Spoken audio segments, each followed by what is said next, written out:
নমস্কার বন্ধুরা, কেমন আছো তোমরা সবাই? জানি তেঁতো খেতে সবারই ভালো লাগে না, কিন্তু আজকে আমি একটু উচ্ছের রেসিপি তোমাদের সাথে শেয়ার করব।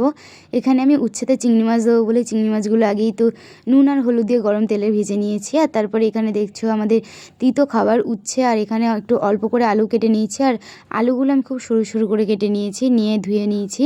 নেওয়ার পর তেল গরম করে তাতে আমি অল্প একটু পাঁচফোড়ন আর দুটো মতো শুকনো লঙ্কা দিয়েছি। দেওয়ার পর কেটে রাখা আলু উচ্ছে দিয়ে খুব ভালোভাবে নাড়াচাড়া করে নিয়ে অল্প একটু তার ভেতরে আমি অল্প একটু নুন দিয়েছি। আর এখানে যে পাউডারটা দিয়েছি সেটা হচ্ছে জিরে আর মরিচের পাউডার একসাথে করা ছিল, সেটা দিয়ে দেবো 1 চামচ মতো।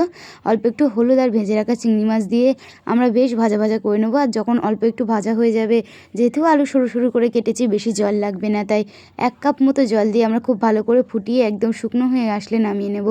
আজকে সুন্দর একটা উচ্ছে চচ্চড়ি চিংড়ি মাছ দিয়ে, খেতে খুবই সুন্দর হয়েছিল। তোমরাও একবার ট্রাই করে জানিও কেমন লাগলো। আর ভিডিওটা যদি ভালো লাগে তাহলে লাইক করে দিও।